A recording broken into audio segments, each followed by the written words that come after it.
In 1990, a collaboration of 911 public safety leaders met to discuss the ever-mounting problems impacting the effectiveness of 911 emergency response. Educating the public on the correct use of 911 was the missing link and became the primary focus of the initiative. The public needed to know when and when not to call 911 and what to tell the dispatcher. 911 emergency, what are you reporting? My dog is missing. Sir, you need to call on a non-emergency line. I was amazed some 14 years ago when I found out about this program and how important it is to really educate kids on 911. You know, in society we live in today, you have a lot of kids who are around their parents, and if they don't really know how to use 911 properly, it could cost someone their life. 911, where's your emergency? I'm sorry, but the fireworks still on. I need you to call back on a non-emergency line. It seems very simple, dial 911, but that wasn't the case. People were dialing 911 when the cats were in the tree, literally, and you know the water hose was busting outside. They were calling 911 for things like that, and that would occupy time for people who really needed 911 to be able to use the services. 911 emergency, what are you reporting? A bird with a broken wing. Okay, you can go ahead and call your local police on a non-emergency line.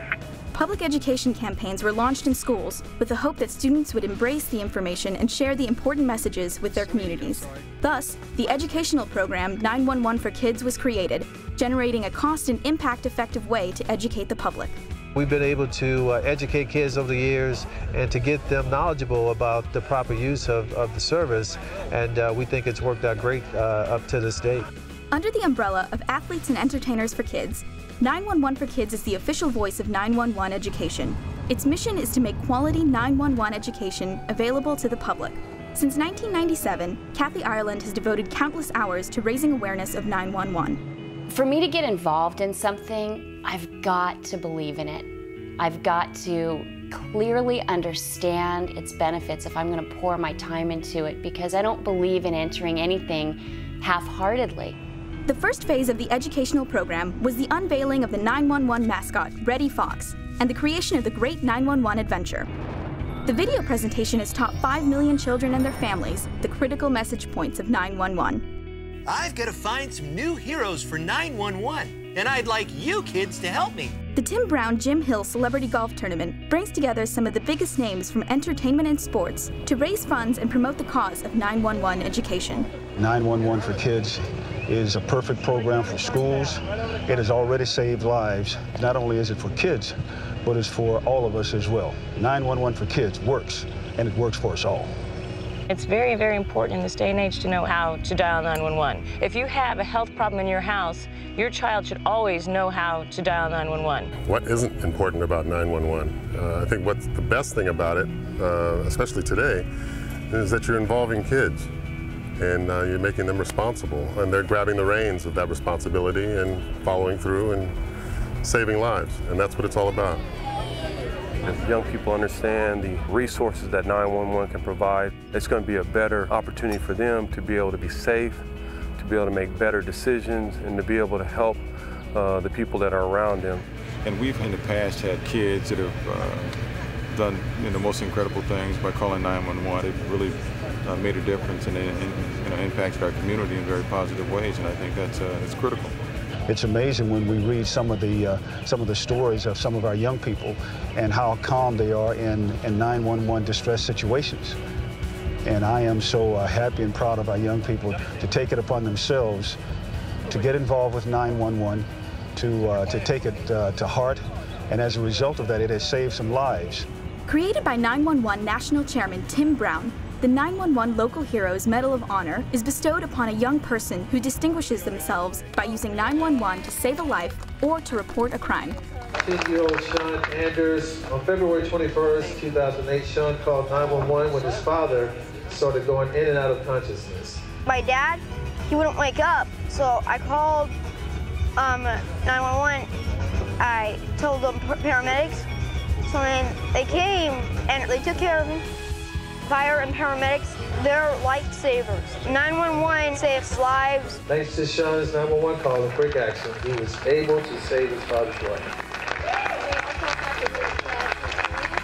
It's very important for kids to learn from a young age that that is a lifesaver.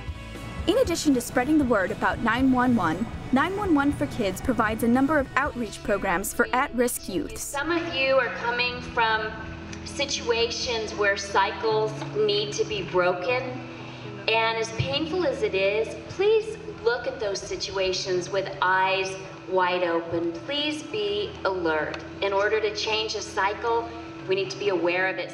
When I met Elise and when I met her team and what she was doing, I knew that this was something I wanted to be a part of. Elise was kind enough to invite me in and allow me to participate in this powerful work. It's like planting a seed. Sometimes we don't get to reap the harvest. All we're doing right now is that we have an opportunity to plant a seed in somebody's heart. Plant a seed so that they can grow and they can blossom down the road. The Mother Mentor Program, this is a program that truly empowers girls who found themselves in a crisis pregnancy situation. And this program, it's lasting, it's ongoing, it's not just a one-day event. And these girls are given the tools to succeed in life and to carry on with their dreams. If you're feeling alone, if you're feeling scared, and you need some support, that's what the Mentor is for. We also got involved in the Cayman Islands Christmas Gala here at Irvine Restaurant. And so what we do is we actually close our restaurant for lunch.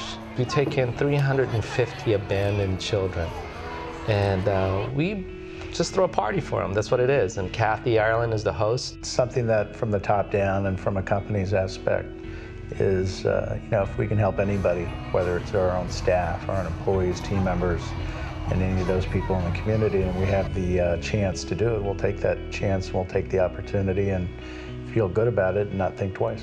These children, they are absolutely precious, and for them to understand that they are important, that they are valued, that there is nobody in the world like them and there never will be, and just because of who they are, that makes them special in and of itself. They don't have to do anything to be special. They are special. Why not get involved? You just have to look in the eyes of an abandoned child, and it just gets you immediately. As an extension of his 911 for Kids responsibilities, future NFL Hall of Famer Tim Brown hosts a mentor minicamp for fatherless boys. To find a person with his level of success, Heisman Trophy winner, I mean, he's a legend.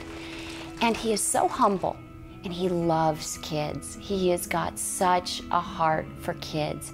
He believes in them. He believes in the potential of each and every child, and he ferociously fights for them. We try and take about 150 to 200 kids every summer who are basically latchkey kids, which means that they would just be at home by themselves during the summertime, and we try and entertain them. We try and give them something to do, and I say entertain, but really what we're doing is educating, because we have class, we have tutoring sessions, we have computer classes, and the older kids in the group, I'll bring them out to my house and let them swim and bowl and play racquetball and all that stuff, and then I will have a little conversation, a little one-on-one talk with them, trying to see where their heads are and try and keep them on the straight and narrow as much as possible.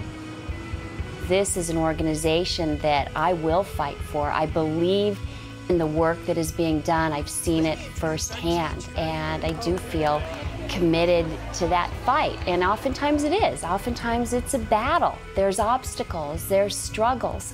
But when you believe in something, you're willing to fight for it.